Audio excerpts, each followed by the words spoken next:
House, we've got the deputy spokesperson of the MDC-T, which is led by Madame Thokozani Kupe, who is in the house today to join us and to talk to us about the issues that many people have wanted answers to. Our topic today is the MDC.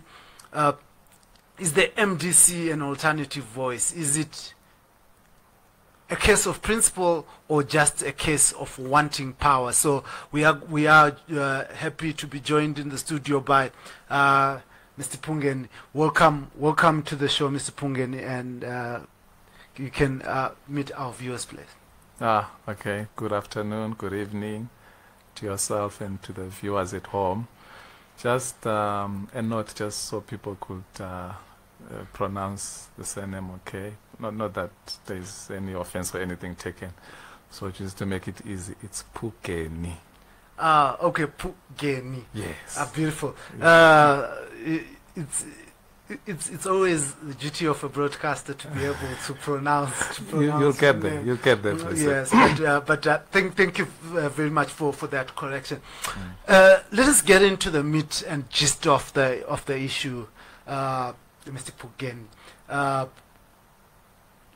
Is MDC, what is happening in the MDC right now? Because that is the most topical issue that needs to be discussed. Is what is happening in the MDC right now an issue of principle, or people are just basically power hungry and they want power? Okay, first of all, through you, I would like to appreciate you in a special way for affording us the opportunity to come here and speak to the broader community of Zimbabwe. I would also like to thank your colleagues. For about 2 weeks now, you guys have been coming to Morgan Tsvangirai House to engage with us, try and find out what is happening, and the exchanges have been robust at times, but it's a process of getting to know each other. So from the bottom of my heart and on behalf of the party, thank you so much as the media community. The issues in the MDC-T in particular, really it's about claiming back the People's Project. There's been a manifestation of the type of politics. That is why we formed the MDC, to actually oppose that type of politics. So it was now manifesting itself in the MDC-T, and we couldn't sit back and keep quiet. As you know, that for evil to prevail or for evil to prosper, you need good people just to look the other way, just to be silent. So I was not going to be one of those that will keep silent, and including the current leadership, we were not going to keep silent, and the masses on the ground. So it's really a pushback against populism. It's a pushback against rhetoric. It's a pushback against hijacking of a people's struggle for selfish personal ends. But I want us to be methodical and go issue after issue. Right. Now, at the death of Morgan Tsvangirai, Madame Kupe went and retained the MDC-T. And the other colleagues remained and became the MDC Alliance.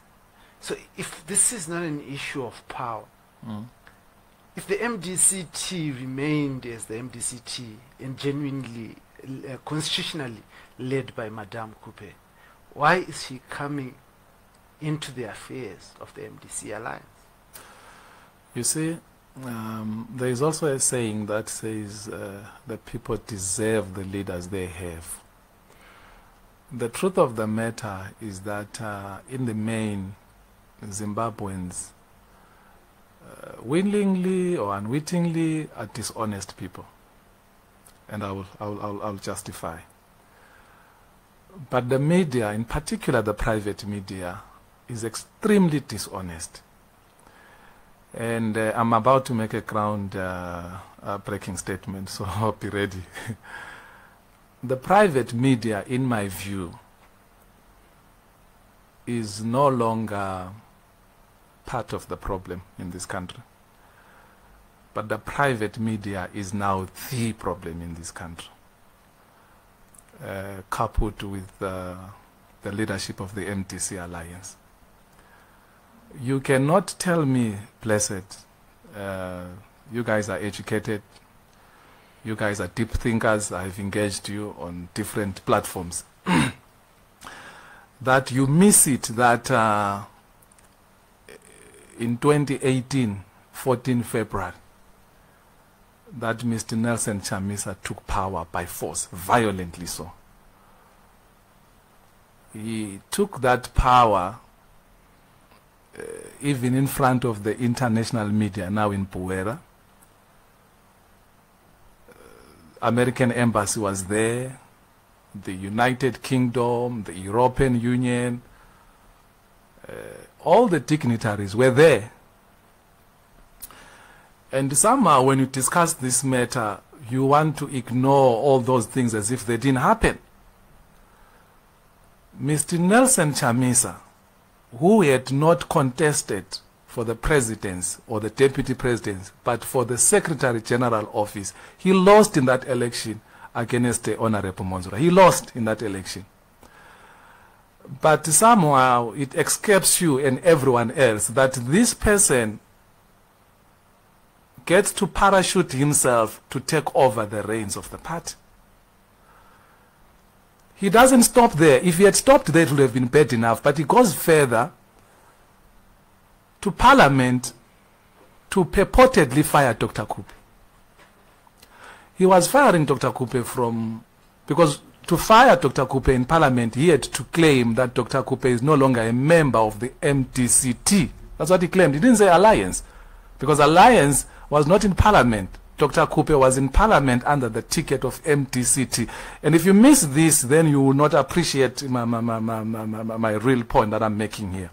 I'm saying to you, Chamisa fires Dr. Kupe, purportedly so, fires Dr. Kupe from MDC-T.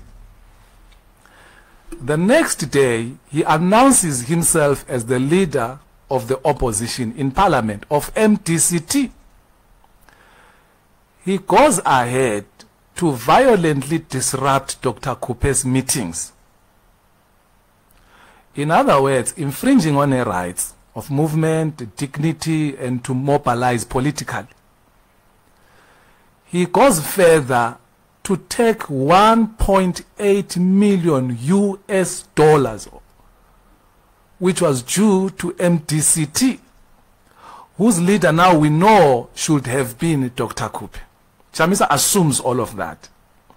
It is out of those violent acts, or out of that money which he took, the $1.8 million US, that he mobilized and stole the party and created MPs, which you are now claiming they are MDC Alliance MPs. They were created out of Harvest House, which is our house.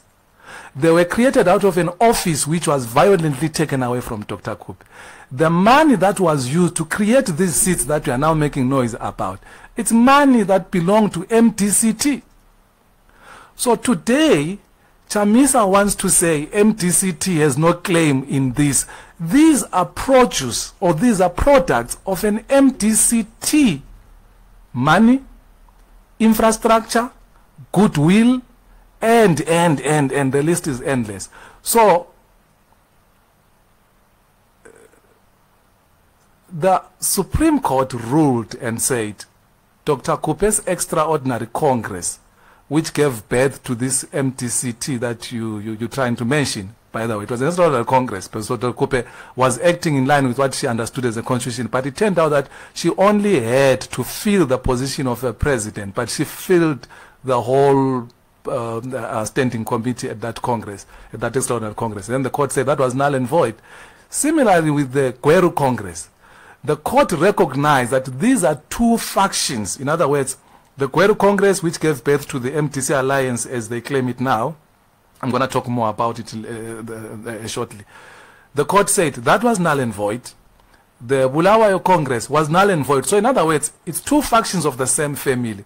Go back and run your party in the manner it should have been run in the first place if you consult your constitution. Let me speak to the Gweru Congress. I'm sorry for being a long, Blessed. The Gweru Congress, in everywhere where it was advertised, it said it is the 5th Congress of the MDC. That's what it said. Now, to make matters worse, that Congress went ahead to fire Dr. Kupe, or rather to endorse the firing of Dr. Kupe. How can an MDC Alliance Congress endorse the firing of an MDC-T president or a member? How is that possible? Right. Let us. I allowed you to speak. Thank you so much. Yes, so that we begin to test Yes. the veracity of the assumptions and statements that you are making. Lovely. Right. The first instance is that you said Chamisa took over power. Yes. The way I know the MDC is that it has got organs of the party Yes. and number of institutions of the party. Yes. There is the Secretary General, who was Douglas Muonzora, and still Douglas Muonzora now. There's the Standing Committee. There's the Chairperson of the party. There's the National Council of the party. There's the National Executive of the party. You are saying in your statement that Nelson Chamisa single-handedly manipulated all these structures of the MDC. They did not want him. He violently, single-handedly dealt with all of them so that he became president of the party. This is what you're saying. I'm quite happy that you, at the end of your comment, you did add violently, because that's the term that I strongly used, and you ignored that. I didn't, because I said it. Okay. Yeah. All right. Single-handed, I did not say single-handed. Obviously, this was a well-planned takeover with the collaboration of some of the members. I want to go on and say, even if it was the collaboration of everyone else except Dr. Kupe, it would have still been unconstitutional. So he did get collaboration. How many? I don't know. He did get collaboration. But that is why the matter could only be resolved by a court of law, by an impartial court of law. But Dr. Kupe didn't go to court. She did not challenge the takeover of the party. She didn't. It was only one Mashaviri from Gokwe. Unless you are telling me that Dr. Kupe funded Mashaviri. All right, let me help you in this manner. This matter did not start with Mashaviri, by the way. It started with Murimoka and Rice. I agree, Right? but my point is, Dr. Kupe didn't do anything Pleasure, let me help at that particular point. Allow me to help you. Dr. Kupe did not, are we agreeing on that point? Then you can go ahead. Dr. Kupe did not do anything to assert her legal right. Yeah, but let me help you. That's what I'm answering you. Yes. I'm saying to you, Murimoka and Rice took the matter to court, right? When Murimoka and Rice took that matter to court, and this is very sad, by the way, the MDC-T membership persecuted him to an extent that he had to take asylum in Bulawayo. He had to be housed there for his own safety. And Dr. Kupe took care of him. Not only him, his family. This is a family man who was denied his rights, his family rights. He was denied rights to access to his kids, access to his wife. He was denied. Wait. Let me make this point. Because I'm answering you. Yes, allow me to make the point. But what kind of a person is Dr. Kupe, who, after the MDC family hounded a man, denied that person all those rights? She continued to be part of the MDC-T under Morgan Tsvangirai, who had made these appointments. She said nothing about it. No, I'm making the point. I'll get to your question. I don't know why you're uncomfortable about me making the point before you even know it. Yeah. Now, I'm saying to you, Dr. Kupe made sure that Murimoka is safe because his life was at stake. Rice, Tsvangirai. Not from Tsvangirai. Because it was Tsvangirai who was president then. We know it was the Vanguards. Right, we know that it was the Vanguards, and why I can... The Vanguards who are now part of the MDC-T. I'll tell you why I can... No, they're not part of the MDC-T. Sheki Mkhoyi was the leader of the No, he has vanguard. apologized and he has since disowned those vanguards. But let me make this point. Please allow me to make this point. Why I can exonerate Dr. Tsvangirai? Because he made a press conference and distanced himself from the actions of those young people and apologized for their actions, right? But Dr. Kupe is looking at all of this. She's a leader and she's having conversations with Dr. Tsvangirai on this is not the best way to go about in our party. That is why you find Dr. Tsvangirai making a statement in Bulawayo and in other areas saying Nelson Chamisa and Engineer Mutsuri are not vice presidents equal to Dr. Kupe, because Dr. Kupe was elected at Congress. These are just appointed to assist me, and they cannot be equal. There's an audio to that effect which I can send you after this interview. So it was as an outcome of those negotiations and those conversations between the two leaders. It is not, it doesn't mean that because she did not go to a court of law, she did not assert her rights or did not speak against the injustice. She did in the manner that she chose to do. And at the time, it was effective. I was telling you about Rice. I assisted Rice also, because he also couldn't go to work. He was also threatened. And this was the beginning of the takeover, which I told you that it was a well-planned and a well-executed takeover. Their kids who had to go to school, there was no money for their fees. People had to chip in. You can see the humiliation they had to suffer. And all of that was done simple because someone had to usurp power violently. So you're saying that Morgan Tsvangirai was part of Nelson Chamisa's ascendance to power to usurp it violently? Because no. Nelson Chamisa did not appoint as himself the vice president of the party. No. But I'm saying to you, President Tsvangirai made it clear that these are not equal to Dr. Kupe. These are my assistants. Right? So the assistant was not satisfied with being an assistant. Now the assistant wanted to assume the powers of the president, which were only due to Dr. Kupe. If not Dr. Kupe, then Love Momoyo. If not Love Momoyo, then Honorable Komichi. Chief, I want you to look at the statement and the issues that you make. Yes. You do not appoint a vice president and call them a vice president, and then say that they are not equal when they're all called vice presidents. And you do not then, when you leave the country, knowing fully well that there's only one vice president and these rest are assistants, then appoint those assistants to be acting president. He didn't do that. He did. No, that was Luke Tamborenyoga. He abused the fact that he was the spokesperson of Dr. Tsvangirai. So he abused that Twitter hang of the president. Now, if you come for our press conference tomorrow, I hope the young man Vincent will be there. And I can provide that opportunity and he gives you a one-on-one.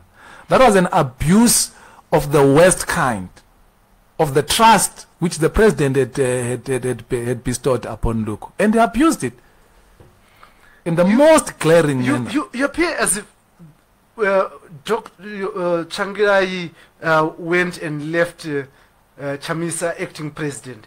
He didn't. Can I finish? All right. He went to South Africa, left Chamisa acting president, came back, addressed a press conference at his house in Highlands during the coup, where he said with his own mouth, and I was covering that press conference, that I had left Chamisa to be acting president. Meanwhile, Dr. Kupe was in Bulawayo, refusing to come to Highlands. This is a matter of public record. So I do not know whether, as you say, Luke abused Morgan Tsvangirai's mouth as well, because he said this with his own mouth at a press conference at his house in Highlands during the coup, when the coup was taking place. No, you are conflicting issues. And I'll show you why I'm saying you're conflicting issues. When I spoke about the abuse of the Twitter henge, I was speaking to that Twitter henge when Luke shot a Twitter which said the president has instructed that Nelson Chamisa will be acting until he comes back. There was no such instruction. It didn't happen. The only instruction which happened, and this one did happen, Dr. Kupe was off to Turkey. So the president called a deputy president and said, I'm going to South Africa. And then Dr. Kupe said, I'm also on my way to Turkey. So then the president says, what do we do? Because the party will need leadership.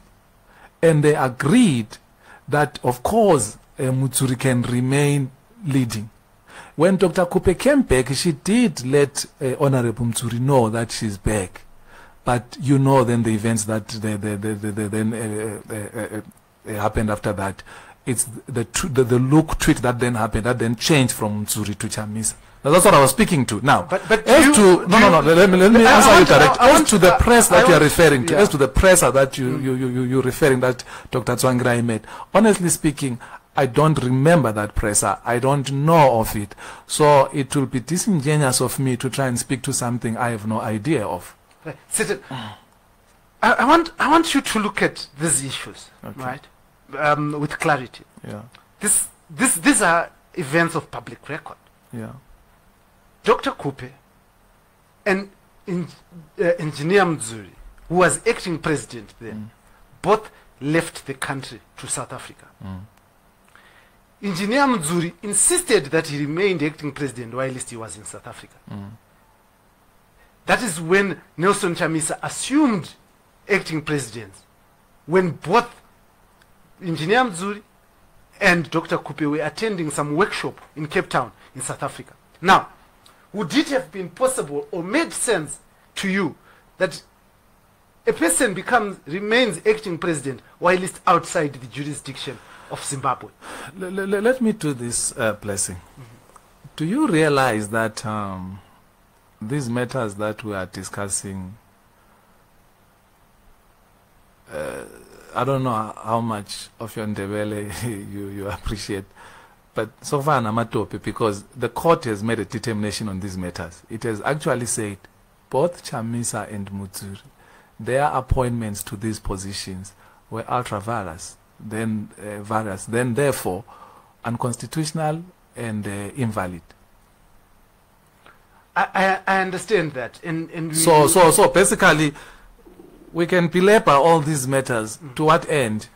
The issue, Chief, is for your supporters. Okay. For the people of Zimbabwe. So we're just involved. We're just engaged here in just a political, social commentary discussion. Because I'm saying to you, it is important for people to support a political party, to understand the people that lead them, the way that they think, whether they want power for power's sake or they want to change the people's lives. No, but there's a point that you are missing here, because most of the matters you are speaking to here, you are bringing into question the mindset of the president at the time when he made these appointments. Unfortunately, he's not here to speak for himself. And we know that the spokesperson was a rock guy when he was, during his last years, when he was really in the most difficult time. So you can't even call that spokesperson to come and defend him. So that's why I'm saying, really, the discussion is not going to lead us anywhere. But you can't be making allegations and not be prepared to defend them. So you opened this when I asked you a simple question whether you want power for power's sake or principle, and you then made these historical issues. Now I'm questioning you on the statements that you made. Then you ask me whether I'm making statements for just. But you made a statement, so we have to test it. All right, test it. So that the people believe that the statements that you're making are being made out of fact. No, it's okay. Test it. I'm happy. All right. So now let us. What my point was simple to you is this. She remained silent. She didn't. She started her. She continued or started another political party. She didn't. Those two assertions are not correct, and they are not factual. They are not supported by fact. When you start a party, you have what is called an inaugural congress. An extraordinary congress is completely different from... What is the purpose of an extraordinary congress according to your constitution? An extraordinary congress is to is to, well, it depends, but in this particular case, you can have an extraordinary Congress maybe to deal with constitutional matters or any other matters that you want. But in this particular case, it was to choose the successor to Dr. Morgan Tsvangirai. She chose the successor. She became the successor. She didn't choose herself. Okay. It's the delegates that were there that Right. elected her. Went ahead to elect a vice president. Went ahead The delegates, to elect, yes. Yes, but that is not the business of an extraordinary Congress. That was a full Congress because it elected everyone from president, vice president, spokesperson, elected a whole host of people, treasurer general for the party, the youth leaders. So No, it's okay. I can deal with that. How I can do you call that an No, extraordinary it's fine. Congress? I can deal with that. This was an oversight which Dr. Cooper herself, through her lawyer, Prof. Madugu, she did admit before a court of law. But it was with precedence, by the way, this extraordinary Congress electing everyone. Remember, we had our Congress in 2011. And I think it was... So wait, please. Right. I just want you to answer this particular Pleasant. question. No, you can't do this. I want you to answer this particular question. You said it's an oversight. But Pleasant, why are you doing this? I want you to answer No, this. but wait, I'll come to the oversight, but I'm simply saying to you, we had our Congress in 2011. If you count 5 years from 2011, it takes you to 2016. But in this particular case, because there were challenges, we went for what we termed an extraordinary Congress in 2014. But in that Congress, we ended up electing everyone. It was based on that Madam President said, look, a situation of a similar nature had risen before, and this is how we dealt with it, and this. So it was a genuine oversight, but she did not say, because it was an oversight, I want it to stand. She said it was a genuine oversight. I am submitting myself before a court of law, and whatever the court decides as a remedy, or whatever, or as a punishment for this oversight of mine, I submit myself before a court of law. Given what you have said, Yeah. was it a Congress or an extraordinary Congress? She went as an extraordinary Congress. That was the intent. Then the law, the court of law said, it turns out that it was nothing. Madame Coupe insists that she's a constitutionalist. And She she is. should have definitely understood the Constitution that she was making reference to when she was saying that she is the acting president. Then she missed that particular part. She just missed it. Which one? That extraordinary Congress deals only with one issue. She then dealt with a whole host of other issues. Well, look, I think to err is human, right? She's not divine. She's not infallible. I also missed it.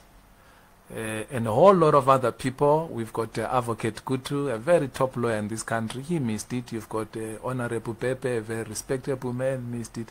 A lot of people missed it. So if someone says, I missed this one, and I submit myself before a court of law, whatever the court decides, I'll abide by it. I think that's commendable. Do you think You're not going to punish someone who says, you know what, this one I missed, but there was no malice intended, there was no bad intent on her side. We're not going to punish people who unwittingly do things that have no consequences, really. There's no material consequence out of her actions. But look at the violent takeover that happened. But if you say there is no material consequence out of her actions, Yes, people went to vote. yes. The ballot paper was clearly written MDC-T and MDC-A. And people made a decision that they wanted MDC-A. Now, the MDC-T that they defeated, you contested personally as an MP. You were defeated in that election. And now, you are the one who is now in power to say that even though the people defeated us, we are in control. So, there is a material prejudice that is being suffered by an electorate, by a person who would have otherwise voted maybe for ZANU-PF or for PDP, but chose to vote for the MDC-A for reasons best known to them. But now they are being told that no, they voted for MDC-T, but it was silent inside the MDC-A. Again, you are conflicting matters here. I'm saying to you, there was no material consequence arising out of an extraordinary Congress converted, or in the manner it happened that the legal system had to adjudicate it as null and void. There's nothing there. No one was injured, no one was prejudiced in any way, shape or form. After all, the court has since said that event is as good as it didn't happen. Now, let me come to the question you are raising. You see, you are thinking that in the MDC, people vote simple because they like that person or they don't like that person. In the MDC, we are running a social democratic program. That's what we are running. There are values and principles that we are running after. So those MPs, when they're in parliament, they are advancing these values and principles that the MDC stands for. So to the extent that people have started undermining the same values and principles that they're saying they're running under, we recall those people. So it really has less to do with individuals and more to do with the values and principles and objectives of the party.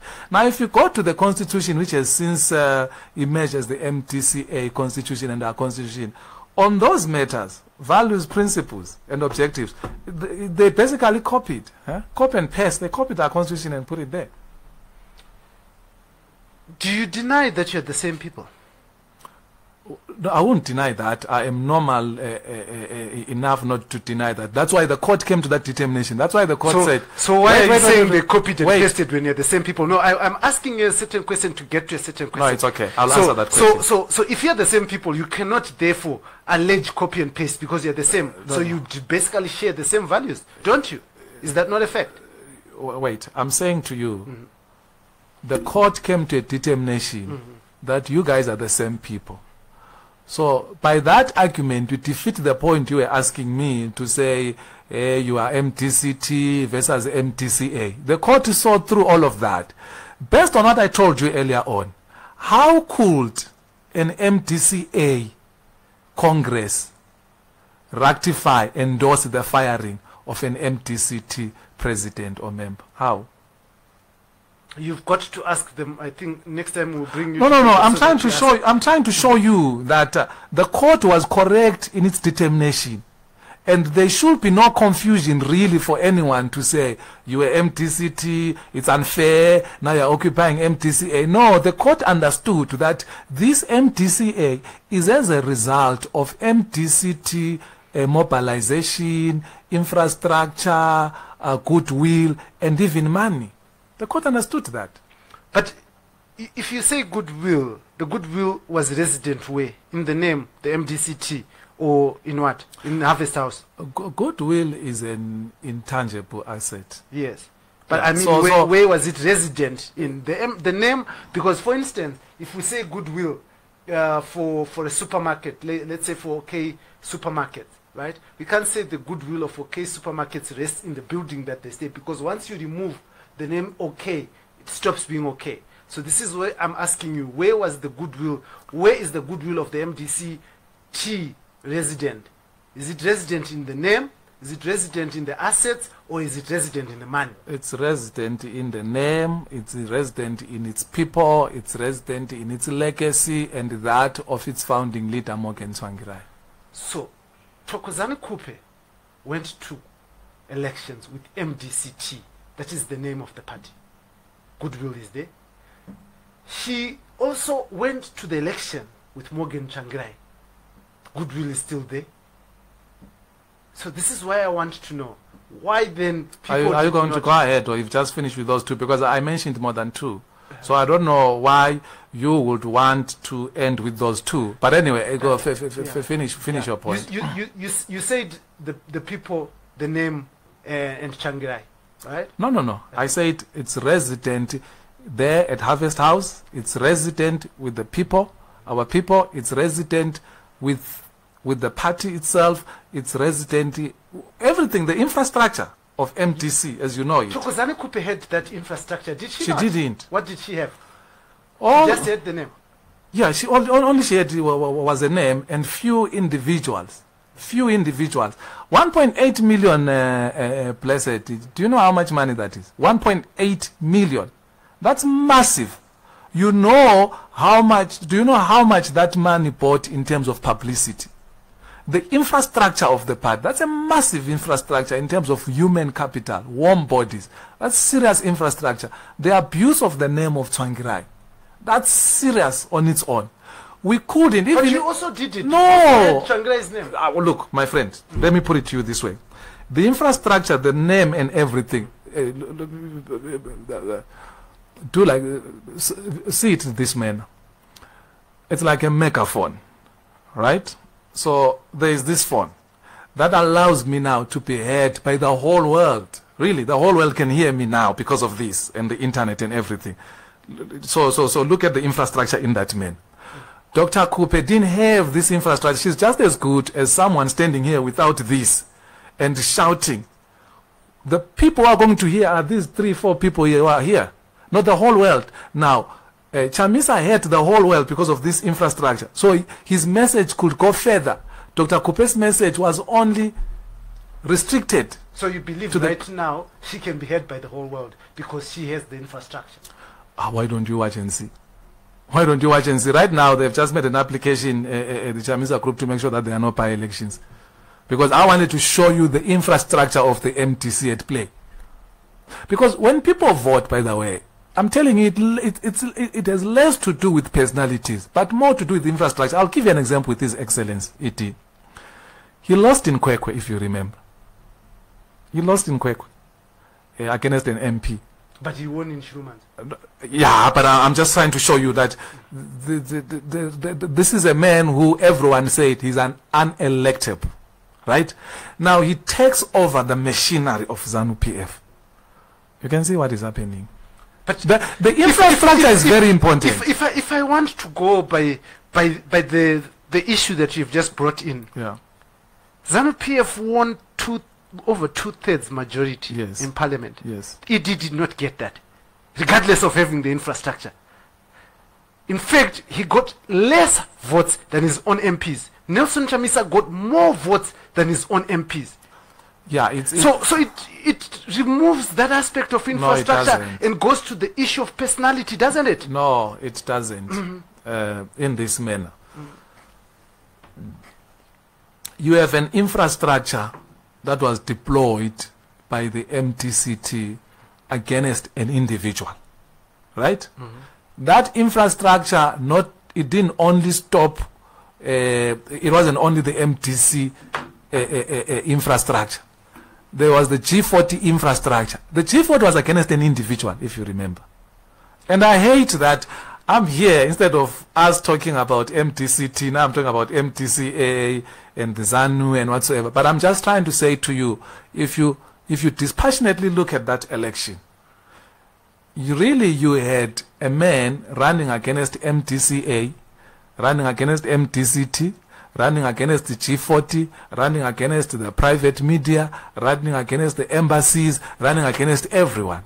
Now, that infrastructure was put into good use, but he still prevailed. Why? It's because he also had a very good machinery in ZANU. Now, look at it this way. If we are sitting here and we are celebrating that the men still won, albeit in a reduced number as compared to his party, but he won, and his party has a 2/3 majority, called a super majority. So basically they can change anything they want in this country, as you can see with the constitutional amendments which they are proposing. We are powerless. We can't do anything about it. Now, it shows you that we slept on the job. We should have focused more on constituencies. You know, we should have really run a balanced campaign, but we didn't. We focused on that man, reduced his vote, but allowed his power, his party a super majority. And look at where we are. He still exercises his executive power. His party is dominating in parliament. And we're busy celebrating useless things. Hey, Makupe got 45, this one got 2.6, 2.1, whatever. I mean, really, that's childish if you ask me, because with all the let's give him the 2.6. That's an illusion, by the way, but I'll give it to him anyway. Let me give him that 2.6 million. What has it given him? Nothing, right? You go to parliament, these MPs were fighting over. Those guys are just there to make money for themselves and their families.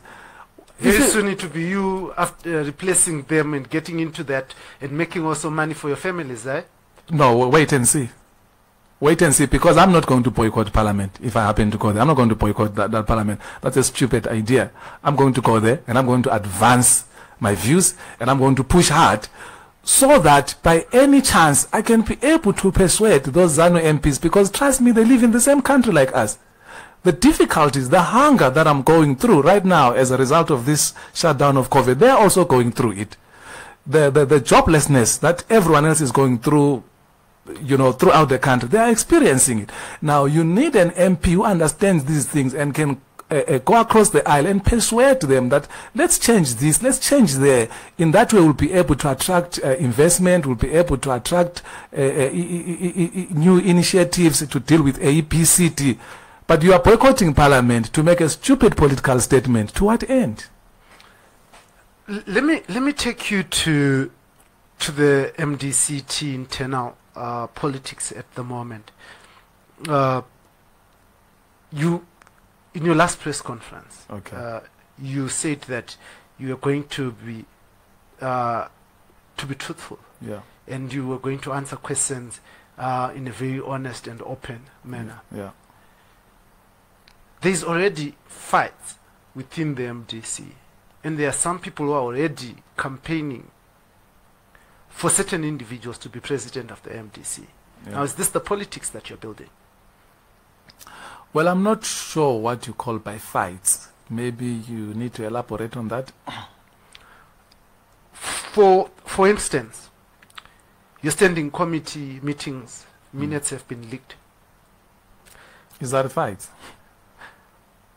That normally happens where there's a fight where someone wants to put a certain agenda to a certain point. For instance, I'll give you an example of your first meeting where Bebe is alleged to have walked out.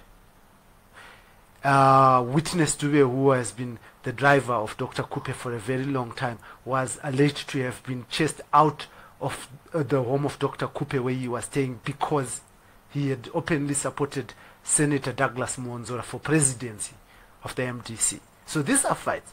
All right. Okay, let me help you with this. Honorable Bebe did not walk out from any meeting. I should know. I was part of that meeting. He didn't walk out from any meeting.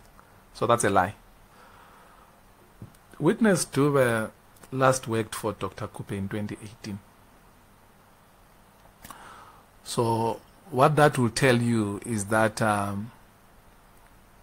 if it's a tenant-landlord relationship, it has nothing to do with politics. If it's a situation of you were my aide and stay here, obviously Dr. Kupe will have other aides that will definitely be in need of that accommodation. So you'll agree with me that if that's the case, then 2 years will be quite a generous time to allow you to organize your life. But I must hasten to note that Witness wrote a message to the effect that there is no truth to those rumors and accusations, that there is no such a thing, and he notes that those are attempts by our enemies, that's what he said, to divide us. That's what he said. You know the good thing about being a journalist, yeah, is that you don't ask a question when you do not have facts. Okay. There was a fight between the guy in your standing committee, I forget his That's Chief Ndlovu. Chief Ndlovu, yeah, and Witness in a group, and we had the screenshots at that particular time. I wrote that story. I called Witness. Yeah. At first he refused. I showed him the screenshots of the tiff that they were having, and when he was told to get out of Dr. Kupe's house. Oh, okay. Now, please, yeah, blessing. So yeah. when you deny these things, no, it's blessing. not that we don't have evidence. No, blessing. If you are going to talk of a fight emanating from the standing committee, I'll be able to help you. But if you are going to talk of a fight from social media, people in their social circles, it will be an abuse, really, of me. I really can't speak at that level. Otherwise, I have to go into people's rooms and whatever and start to know what they are doing and start defending. Those are individuals in their different social spheres doing their social things. It's fine there. I think it comes with the territory. It must be expected. I thought you were going to say to me, you have the leaks you are talking about. This is what leaked from a report from a standing committee that I can speak to. But witness Dube and Chief Ndlovu exchanging WhatsApps on social media. I have a statement that was. I have a statement that was presented to your standing committee by Senator Douglas Muonzora in a standing committee meeting, and in this he warned preparations of item number 6. He warned the preparations of the extraordinary Congress. He said the Supreme Court sets clear deadlines for this event. We have developed the roadmap of the Congress. The correct interpretation of the Supreme Court judgment means that Congress must be held on the 31st of July 2020. Any extensions outside the times given by the Supreme Court can expose us to unnecessary legal challenges. Even after being presented in your standing committee about two weeks ago, a week ago, you went on to move the standing committee, the extraordinary Congress, to September, even after receiving this. Can I ask you a question? Yes. I had a presser 2 weeks ago, which I presided over, done by the national chairperson with S.G. Monzor. I don't know if it's your paper or it's Newzim or another paper that wrote the article. I'm going to forward you the article, which quoted S.G. Monzora saying, we have been given a 6 weeks reprieve by CJ. I'll show you. They have that quote from him, which, according to your reckoning, if I have to believe this leak which you are talking about, this would have been after that leak which you are giving me. So if you have the SG making such media remarks to the effect that he understands that we have 6 weeks, which means we can go up to 15 September, you surely can't then say they are in fight over Congress. No, because you can't ignore that there is a pandemic, Blessed. You can't ignore that. Let me do this for you. 2 weeks ago, I got a text that says, I've been arrested. This is a very respectable member of society. And I ask her, why are you arrested? She says, I was trying to get to town to look for mealie meal because in the townships, there's no mealie meal. So, whilst I was trying to find out which police station so I could help her get released, she said, I'm now released. But I understood what that means. That means this family is now hungry. I bought 5 bags of mealie meal at a very high price. Started driving around. I was buying for constituents people. I was giving people a mealie meal, 5. 2 of them actually say this to me. When you brought that mealie meal, we had just had our last meal, and that was it. And there was no hope of ever eating anything. Now, this is a result of our efforts to combat the spread of COVID. So you've got socio-economic rights that are curtailed, that are infringed on. And we think it's necessary because we want to combat COVID-19. If you were then to say, as MDC-T, my political rights are such important that you must ignore all the efforts, all the efforts to public health, or rather all the efforts by public health to try and mitigate the spread of COVID-19. Surely that's irresponsible. And I can make this statement because I think it's a responsible statement. If you were to have a Congress, which Congress has the potential to exacerbate the spread of COVID-19, I will not be part of it. But I want to understand your logic and reasoning. Pardon me for this, but I need to understand this. You've been driving around the country. You went to Buhera to visit the tombstone of the tomb of the late Morgan Tsvangirai.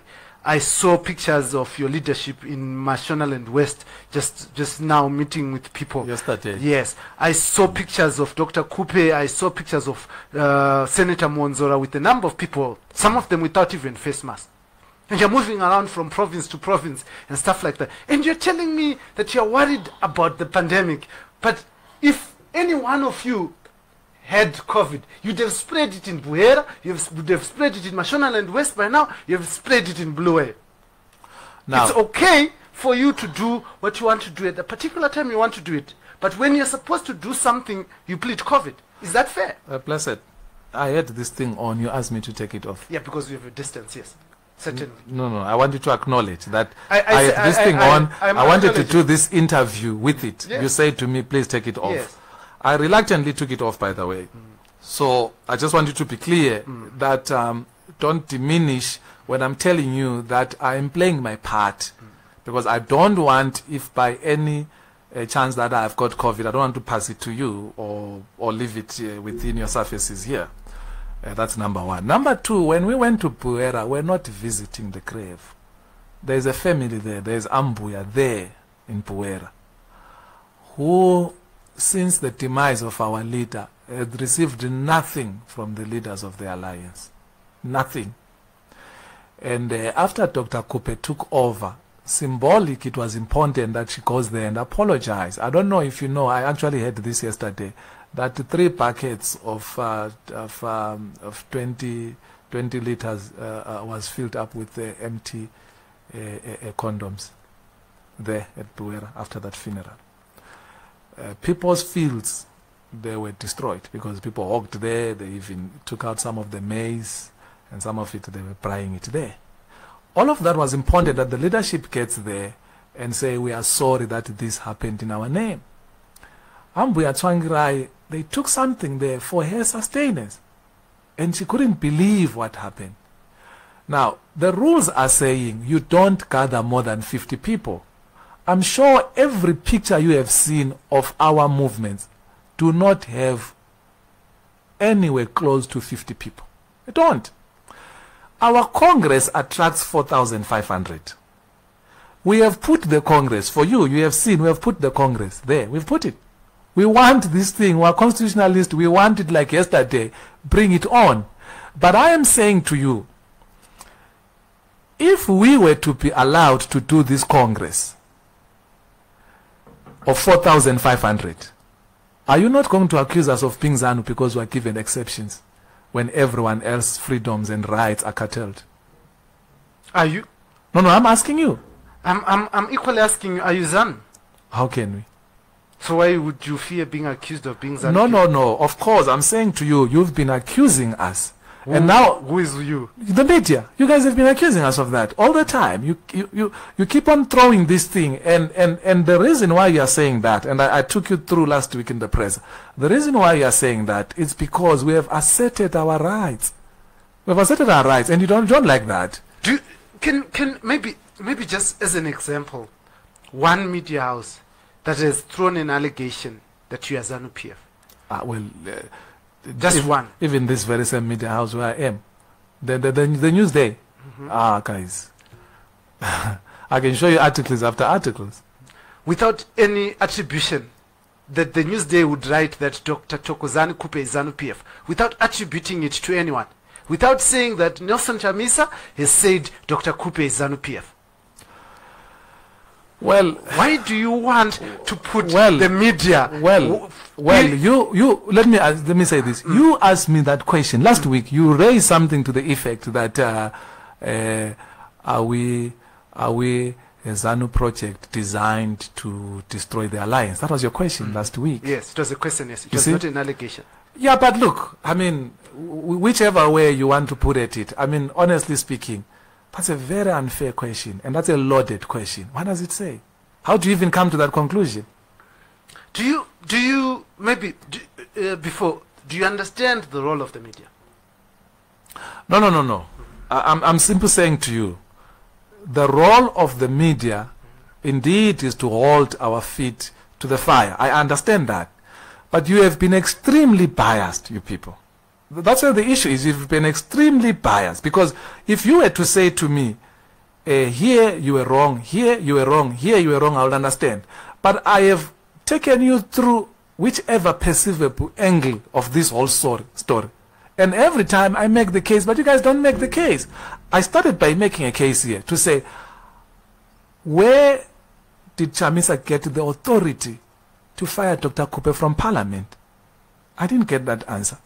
I ended up by saying, how can an MDC-A Congress endorse the firing of an MDC-T president? I don't get the answer to that. So you must understand when I'm aggrieved that I'm not getting a fair deal in the media, but I must be fair and say, lately we are getting coverage and people are noticing that, and fair, to some degree, fair coverage. So I must acknowledge that. But for the past 2 years, it has been an onslaught on us, which has been unfair. Do you understand, the reason why I ask you, do you understand the role of the media, is, do you know that the questions that the media forwards to you is not necessarily from the media? Okay. Do you understand that? For instance, the person in Buera who wants to ask you a question does not know your number, cannot come to a press conference. I do. I do it on their behalf. So when I ask you a question, you're not answering me. Do you agree with that? Well, let me put it this way. I do not disagree, but I also don't agree that you guys have no preferences, that you guys do not insert yourself into this debate and into these political contestations. I don't agree with that, because you have done it several times. I've spoken to other media people and I'm saying, they claim and say, you went with the soldiers and police to take over Morgan Tsvangirai House. And I'm saying, where are you getting that from? There was a video to that effect. There is a video to that effect. But is there not? If people play you a video of, is it early this year or last year, when there was those machete accusations and the police went there, we never went with the police, even in their court papers.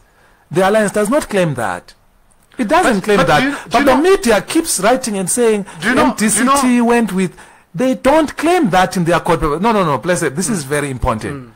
Now, you are now crying more than the bereaved, as the saying goes, because they don't claim that in their court papers. And you know why that is important? Because in a court of law, you are sworn under oath. If you lie, there's a penalty. So you guys as the media should be able to say there's something wrong here. How come what you are feeding us vis-a-vis what is before a court of law is different? You should ask yourself those questions. For the past 20 years, I've been a journalist and I've covered the MDC at Harvest House.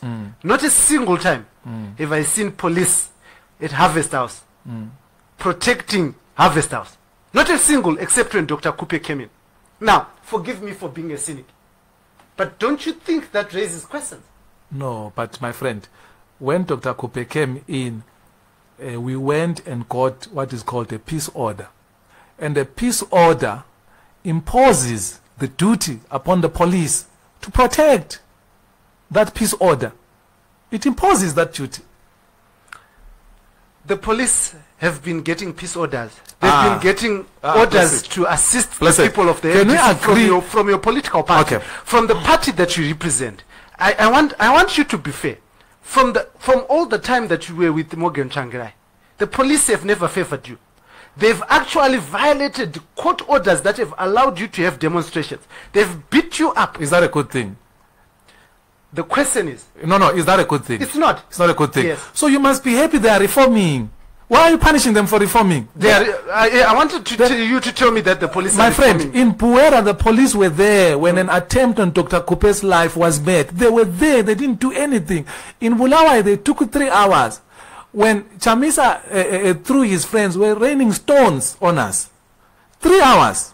Right? And the police, they took 3 hours. Now that they are swift in their action, they must be commended, but they mustn't be punished for it. You can't say, because you were sloppy in the past, because you were good for nothing in the past, now that you must actually thank the current administration. That's what you are saying. You must actually thank them then in that case, because there seems to be some action towards normalizing the policing in this country and way of life. So unless if tomorrow they go back to their old ways, then we'll be worried. We'll be worried. But if they have shown a new way of doing things, they must be commended. So, from what I hear from you, the police have changed and they're showing a new way of doing things. No, it's because I'm saying to you, at a peace order, and the police have a duty to enforce that peace order. And I'm saying to you, to the extent that they're enforcing a peace order, we must commend them. We can't say because in the past we're not enforcing peace orders, and then therefore we must censure you now for enforcing a peace order. No, you can't do that. That's illogical. I also want to what time are we finishing? we're almost done. Okay. But I want you to address a number of issues. A number of issues, and we're finishing. Yeah. All Just your youth leader on his Twitter account said that the closeness of Dr. Thokozani Kupe to ZANU PF is worrisome to our supporters. It's not his Twitter account. He doesn't have a Twitter account. It's a not fake. It's a fake Twitter account. It's a fake Twitter account, yes, for Sheikh Mkoi. Yes. This Twitter account that is fake is engaged with by Phungeni Posi, who works within your information department, and he retweets it and talks to it and defends it. He is defending this fake account. I don't know. I cannot speak to his actions to the extent that they are true. It's the first time I'm getting to hear about them, and I will definitely make a follow up. So if you don't mind, please send me that evidence, and I will definitely make a follow up. I'll be greatly disappointed. He doesn't strike me as that type of a person, but give me the evidence and let's follow it and see. Let's talk about the campaigns. I've seen the campaigns for the presidents that have already started. Is the campaign period opened? Not that I know of. So that there are campaigns, I don't know, because there hasn't been any candidate declared. We haven't even started the process of saying this is how things are going to work. In fact, we started this Sunday to almost speaking on. We've now got a subcommittee of the standing committee dedicated to working out the processes leading up to the 31st of July. But Phungeni Posi, unless it's not his account again, but possible, I don't know. But he says that his purpose is to campaign for Senator Douglas Muonzora to be the president of Zimbabwe in 2023. This is what he said, and he has started putting hashtags Team Dagi for president.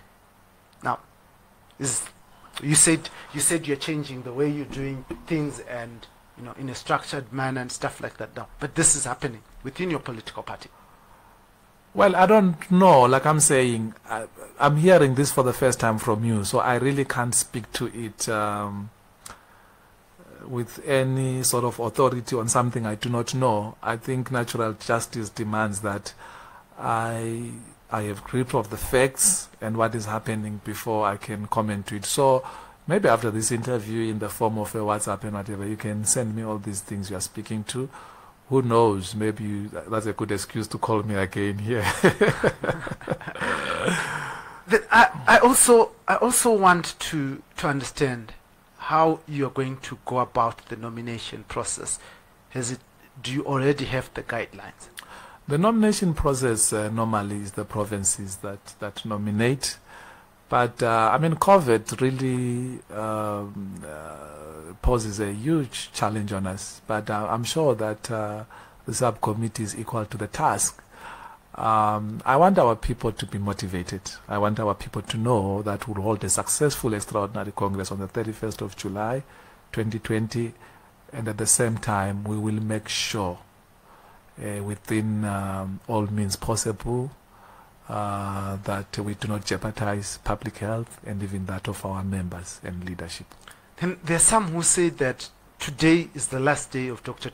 Thokozani Kupe as the acting president of the MDC, because she was given 3 months. Now, all legal and legitimate meetings should be convened by Senator Morgan Komichi. I don't know where they are getting that from. That is not backed by our constitution. It is also not backed by the Supreme Court judgment. The Supreme Court judgment spoke to the calling of the extraordinary Congress. It gave Dr. Kupe 3 months, and then it said Senator or Morgan Komishi can do it in the last 4 months. That is, even if in the event Dr. Kupe couldn't do it. But let me help you in this manner. Who calls it really? It's just an academic exercise. I wish I can be able to call you guys in our standing committee. Well, I know I can't, but I wish I could, so you understand what is happening there. Really, it's the standing committee that is implementing the decisions of the National Council and National Executive and Congress, and we really what a united team. We're enjoying our time there. No, there is no such understanding within the MDC-T. That's mischievous posturing by those outside and who wish to see that discord. But no, it's not based in law or our constitution. After extraordinary Congress, what next? After National Congress, of course, it's rebuilding of the party. It's unfortunate that the Extraordinary Congress obviously is consuming a lot, but you'll appreciate that there is a lot that this party needs to do, because come 2023, I don't think that we can survive under another ZANU administration, can we? The reason why I ask this question is that after Extraordinary Congress, only the President will have a mandate. The rest, their mandates have expired in terms of your constitution. They have served more than 5 years. No, not really. Yeah. No, not really, because remember, we are here because of the actions that Nelson Chamisa and this group took. So you need to count the months that the party lost. So you can't say you couldn't do AEPCT as a result of these people, and then you say your mandate has expired. No mandate has expired. But let's say you are correct, the mandate has expired. What is to say we can't hold an extraordinary Congress and in a shortest period of time possible we hold our General Congress? Yeah, this is why I'm asking what next. I want that. Oh, you want that from me? Yes, because I can't prescribe for you. At least you. Yeah, no. You say the media is unfair. No. Yeah, thank you. No. I have no knowledge of what next at this stage. I must be honest with you. I can't manufacture things because I'm on the air and for expedience sake. No. Yeah, but do you find this normal? You know that you have to appoint people more than half of your standing committee. You are appointing people. You are appointing spokesperson, deputy spokesperson. You are appointing treasurer general, deputy treasurer general, vice presidents. You don't even have right now. You know, your chairperson is not your chairperson. Was your vice chairperson? So you also need to appoint a vice chairperson. Of the 15 people who were in the standing committee, you are appointing 10. You said to me you've been in this industry for 20 years, right? Did I get it right? Yes. Which says you've been in this industry almost as long as the MTC has been alive. So you should know that in 2005, during the first split, Dr. Morgan Tsvangirai was left alone really in that standing committee for a period of time until Matonga came back, so it was just the two of them left. So the rest had to be appointments. So there's nothing amiss. It's certainly not new. I have got a lot of feedback, and people are happy. People are saying this is the MTC that we know. You will agree with me that the actions of appointing members of deputy officers of the standing committee, they are enshrined in our constitution. Yeah, the deputies, yes. Yes, they are enshrined in our constitution. Yeah. So really there is nothing amiss there, and everything is done above board. But what is important is the results of those appointments. You are agreeing, or at least the viewers out there are agreeing that this MDC-T is a government in waiting. They are agreeing to that. They can see. Do you think Dr. Kupe will win the presidency of the MDC? And if she does not win, will she be happy to remain the vice president? I hope she does win. I really hope she does win, because I think she's a woman of principle. But I know this for sure, that even if she doesn't prevail, she will remain. Remember, she started this project, so she will remain the deputy president. And she has said this anyway. She has said this in public, that whoever emerges at that extraordinary Congress, we will all rally behind that person. So she'll be okay if she lost, because the vibe that I'm getting is that she's going to lose. Ah, well, how many obituaries have been written about her? You know, you guys said she's finished. And look at who's on top right now. Supreme Court. What about Supreme Court? Is the one that brought her to the top, but she had been finished. Not only Supreme Court, she won at the High Court, my friend. Remember the now. Just something to know. Won. No. Not Dr. Kupe. Unless you're saying Dr. Kupe is a mini Mashavire, then I will agree with you, because I do not remember seeing Dr. Kupe filing any papers in the court to challenge this, except Mashavire. And it's called the Mashavire case. Correct me if I'm wrong. The High Court, Justice Judith Mushora, I think, she took us back to our constitution and made it clear that the acting president, in line with that constitution, is Dr. Kupe. So, let me go with your thinking and saying it's the Supreme Court. You make it as if the Supreme Court just took her from Norway. It's not the Supreme Court. It's the 2014 Congress that elected her as our best foot forward, because that 2014 Congress said, we want Dr. Tsvangirai with Dr. Kupe, so that in any event, if Dr. Tsvangirai for some reason is not there as if they knew, our best foot forward is Dr. Kupe. And someone took that violently away from us and from her. Assisted by committee, who is now a member of your party. Well, he's just. Do you trust him? Well, of course, 100%. He just made a public apology. He apologized for his role. He made a public apology, and I have no reasons to doubt that apology. And the closer I've been working with that man, I'm amazed. I'm really amazed. The man has surprised me. He has matured not only in stature, but even his understanding of what leadership is all about, and even his understanding of the dynamics of the country, which is a very it's a rare quality in the leadership of this country, and Komich has demonstrated that he has that understanding. So no, for whatever role he contributed, he has apologized, and like our youth chairperson who apologized, and the apology was accepted. So and Komich didn't have to, by the way, because remember, he had already accepted the judgment. But he has since apologized. He apologized, and Komich also apologized publicly through the media. So no, Honorable Komich is indeed honorable, not because he's a member of parliament. He's an honorable man. Do you have confidence? I mean, do you sleep at night safely, knowing that you had all these people who made it possible for Dr. Kupe to be robbed what was supposed to be constitutionally bestowed to her?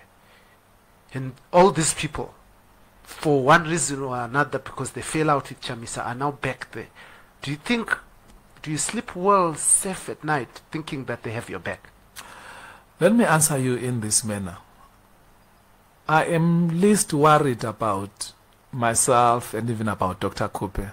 Dr. Kupe raised 3 beautiful children.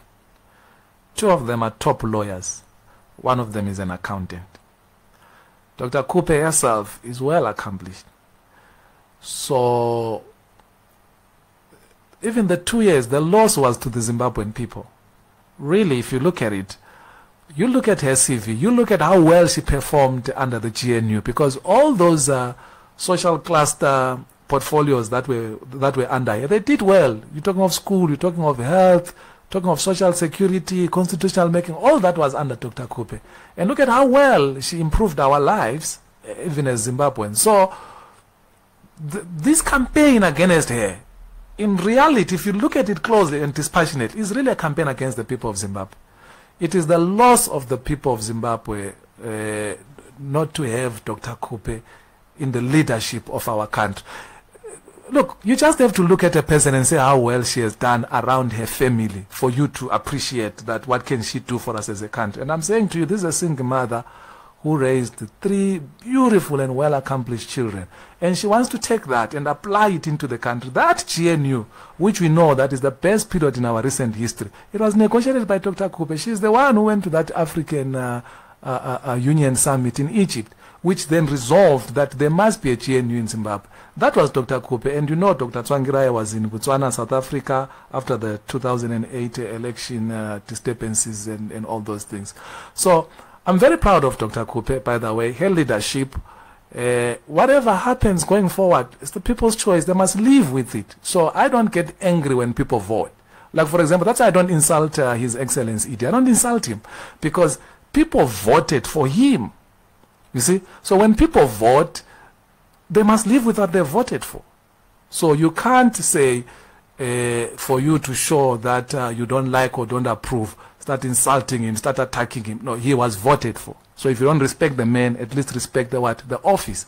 So whatever happens at the Extraordinary Congress, I'm sure Dr. Kupe can hold her head high and be proud of her achievements. And history will really judge her favorably. So, and this is not me saying I agree with your assertion of our comrades. I really have no comment on that, how you come to your judgments if they are now back because they've lost with Chamisa and whatever. But I can speak to Dr. Kupe because I've been working with her and being her spokesperson, that she's a woman of high reputation. Yeah. Then just in closing, you have been selectively applying the recalls in Parliament. Okay. You have left. You said that you're recalling people because they've declared their allegiance to a political party other than the MDC. Vice Chairperson of the MDC Alliance, Job Wiwa Scala, issues statements and speaks openly saying that he's for the MDC Alliance. Same happens with Vice President of the MDC Alliance, Lynette Kore Kaireng. You have not recalled these people. And in this statement that was written that was presented in your standing committee by Douglas Muonzora, he says this: because of continued violations of the Constitution and the Supreme Court judgment, leadership identified additional MPs for recall. Some of these MPs include Honorable Chibaya, Honorable Zwizwai, Honorable Chidziva, for example, had deposed to affidavits clearly dissociating themselves from the party. All in all, we had 9 members of the National Assembly and 8 senators and 4 councillors in Harare. The recalls have not been effected by the authorities. There's need for leaders to have clear consensus on this issue. The fact this subject has become a source of division and unhealthy mudslinging. On one hand, there have been accusations that some leaders have been paid not to effect the recalls, while on the other hand, some leaders have gone to those people targeted for recalls and blamed other leaders for acting unilaterally. I therefore propose that there should be a formula for recalls reflecting that it is not a one-man or one-woman decision. I submit that the weapon of recall must be strategically deployed. So are you strategically deploying the weapon of recall so that you whip MPs to supporting you? The National Council of the 9th of May 2020, it resolved that all the PR and senators, because those are low-hanging fruits, that's what I understand to mean strategically, you know. You recall those quickly and deploy party cadres who are able to carry out the values, principles, and objectives of the MDC-T, as I've alluded to. So that's what it said. To the extent that that is not done, I can't defend that, because you've already put me on notice that I said I'll never lie. So I don't want to lie. I can't defend that. I think the members of the MDC-T will have to judge us as leadership and ask itself, what do you do with such leadership? But the resolution is clear. The resolution says all PRs, all senators that do not subscribe to the Supreme Court judgment, recall them. And then it says we will see with the constituency and the councillors and what. That is where you apply what he wrote about those constituency, because their case was a really serious case, even more than the affidavits they disposed of. There are some actions which they did which were really offensive to the party. But this statement was written before they attempted the action that you're talking about. This was written just before. Yeah, you see, I must be honest with you. You said you will not lie. Yes. So this thing that was presented before the standing committee was before that issue that you talk about, when you then held a press conference. Yeah. This had already been out in the public. Okay. Well, I don't know about the public. Okay. Yeah. So yeah. Okay. To you, and I don't understand how and why. But anyway, be that as it may, I think the issue of recalls has the potential to undermine our own platform. It has that potential. How so?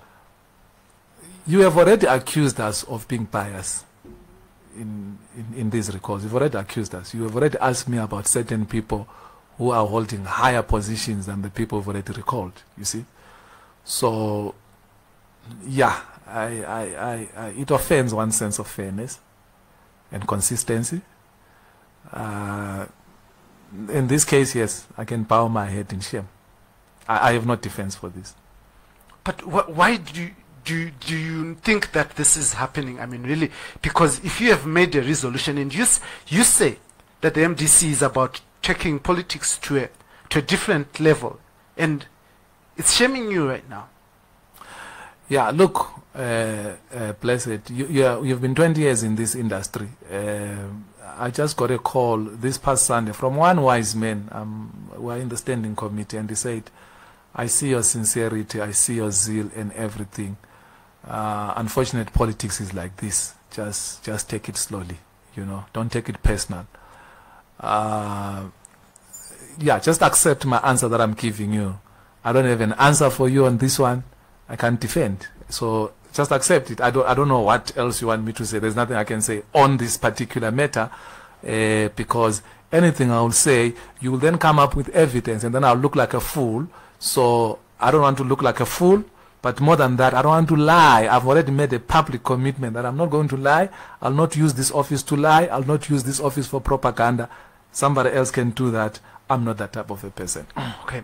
My very last submission to you. It can't be last, and yeah, you know, are you a preacher that keeps on saying in closing? No, you know, when people want to listen to you, because you see by the numbers that keep going up, because the people are listening. Yes.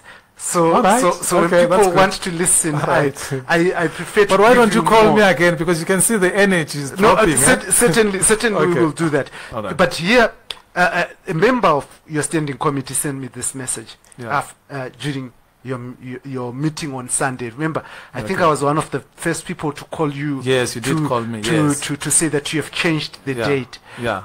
But you called me before the meeting, which I then told you that there is no date that has changed, because you can't change a date before a meeting. You know what I mean? And I think I told you then that the date which I issued there still stands. Yeah, but you know, someone in your standing committee had told me that that's ill discipline.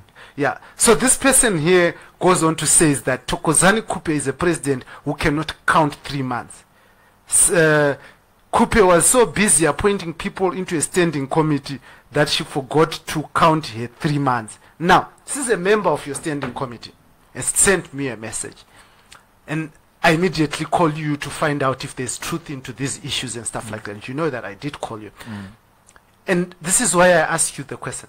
Do you sleep safe and well at night when people are planning but let me tell you something. Against you? Let me tell you something. It reflects on that member, by the way, that you are talking about. I will not even, I can tell you now, I'll never even try and find out from you who that member is. And you won't get the answer. Of course, fine. Yeah, but I will never even make an attempt. I really do not care. Blessing, what motivates us is to see the lot of our people improve. You see? Dr. Kupe cannot sit there. She's a mother, remember. As I told you, I don't know how good your Ndebele is. You know, if you're a mother, you have this compassion and this ubuntu that is more than men. So she's sitting here. She can't say, to hell with COVID-19. I'm running out of 3 months. I must she's not going to retain that position at all costs. No, she's not going to do that. And as I said to you, it makes no difference who has called the Extraordinary Congress, by the way. I'm going to try and bring Honorable Komichi here, and he will explain to you. It makes no difference who has called it. Really, it makes no difference. So, if people are fixated with this idea that has been called by so and so and whatever, but in all earnest, that it's called by the standing committee, because we discussed these matters. That is why you couldn't say, there's this and then one person just announces the date. No, the standing committee had to sit, and it's not Komichi who came up with the statement to say that it's going to be on this day.